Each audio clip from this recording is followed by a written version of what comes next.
Welcome to the Age of Listening channel. Today we're doing step 11 of intuition discernment. I know I go all over the place on this channel. I do different things each week. It's because, you know, I blame my Gemini side. I kind of get too bored if I stick to one thing.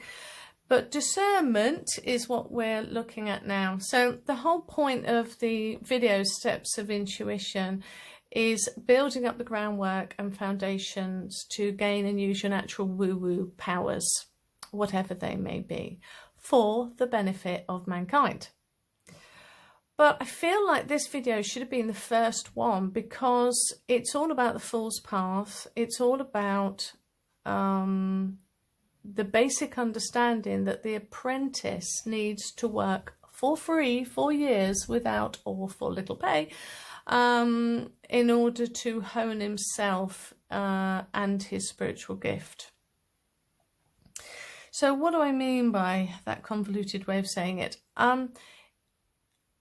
There's an awful lot of people that want the gift but don't want to do the apprenticeship work that has to come with it.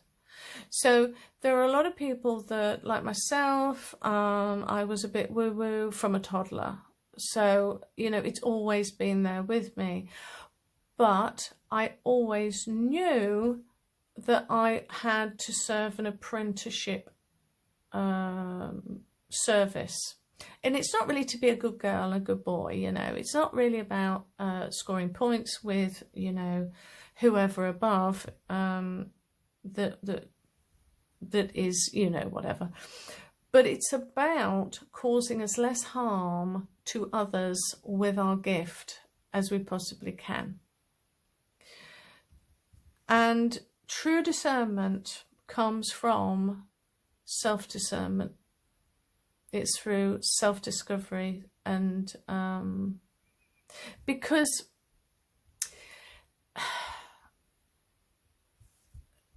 you know, if you have people who have the gift from a very early age, I can tell you, I don't know that many, if any, if I put my mind to it, who aren't on a super fast track of karmic lessons, because that vessel that is them,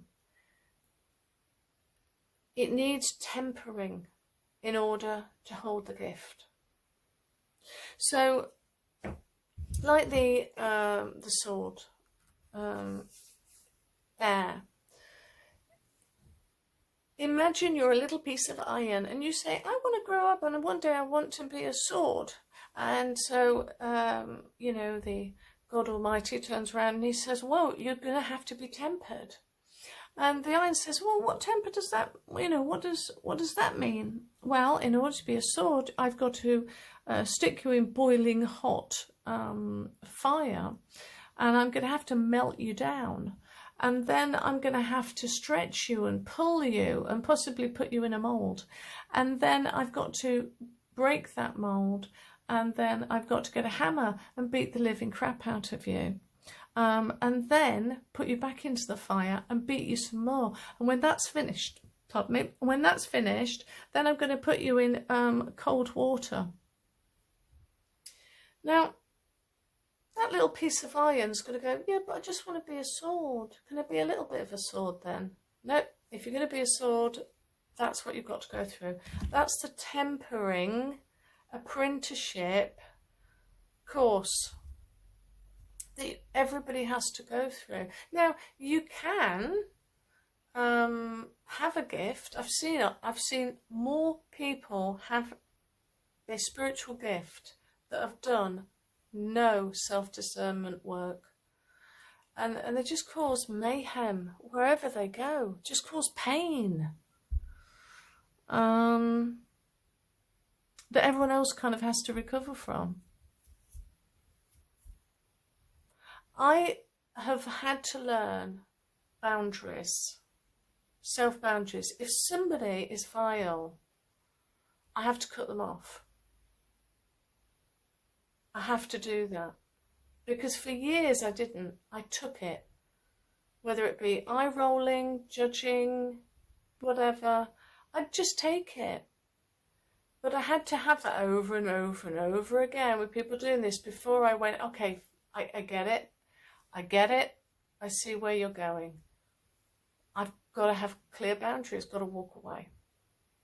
We have to do work. Otherwise, it will just keep coming back and back and back again. So let's go back to my notes, because it's better if I stay on track. Yeah, so tempering the vessel that holds the gift. So this hasn't anything to do with being good, passing a test, anything like that. It's more to do with being more useful in this game that we call life and causing less harm to those around us. In learning discernment, we have to use learn humility, compassion, love, patience, optimism, positivity, manifesting, self-sacrifice, self-reflection, self-acceptance, mastering boundaries, discernment of spirits, discernment of frequencies, fortitude, inner strength, faith, resilience, and all without the ego's desire to be reactionary and triggered in situations. Honing the personality within the framework of your temperament is challenging enough for anyone in one lifetime, but the benefits are true discernment. So if the groundwork isn't worked on, then something twisted happens. It's an ugly beast that has played in the spiritual communities and religious organisations forever, and it is called lack of discernment. It causes people who deem themselves religious or spiritual to cause untold pain and hurt to others around them. And heaven forbid they have some sort of authority in a community. Shocking. And I see that shocking behaviour all the time, and I've got no time for it. It's only on a path of self-discernment of what is going on in our own head and hearts that we can begin to master the act of discerning others' frequencies. And I'm about to give you an example of that. So a friend sent me this the other day across WhatsApp, and I thought it was really good, but I wanted to add to it. So I'll read it out. So when you're not used to being confident, confidence feels like arrogance. When you're used to being passive, assertiveness feels like aggression. When you're not used to getting your needs met, prioritizing yourself feels selfish. Your comfort zone is not a good benchmark. Completely and utterly agree with that. Amazing. But I want to add to that. And hopefully this will help expand what I'm trying to say here.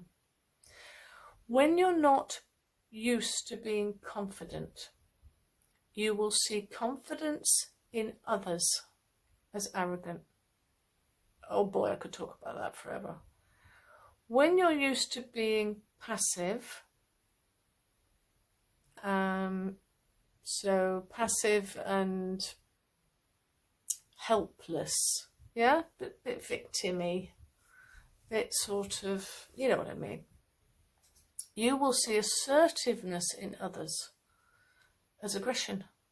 Oh, they're so aggressive. Why has she got to be so... Oof.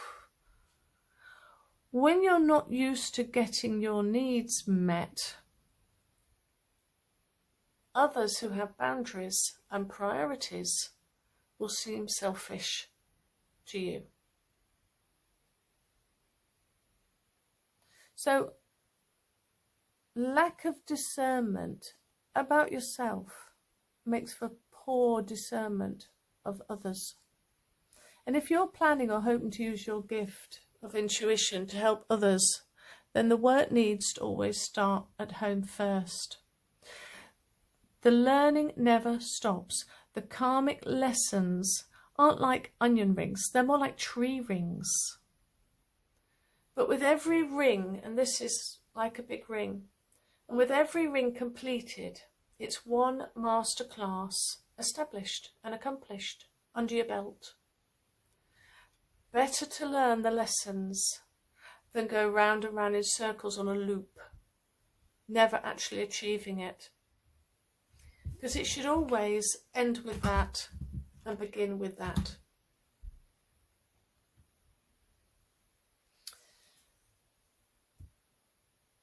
As you learn through this diligence and tenacity of self-discernment,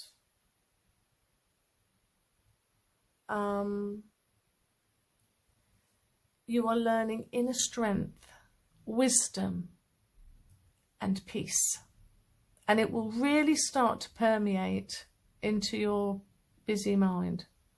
And I know a lot of people have got busy minds at the moment, what with, you know, everything that's happening. I won't say anything more about that at the moment.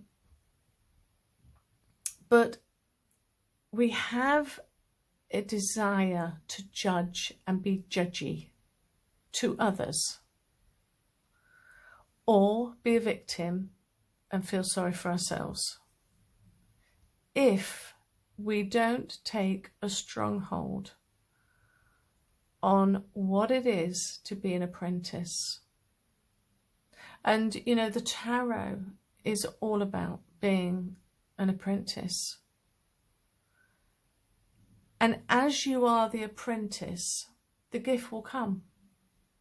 The gift of intuition, or being a healer, or I don't know, whatever it is in the woo-woo world you want. But it will come naturally as you are able to go from learning to mastering. You will find your way. And instead of leaving carnage all around you, hurting people with your wicked tongues and your crushing judgment, you can meet people honestly, with an honest and open heart,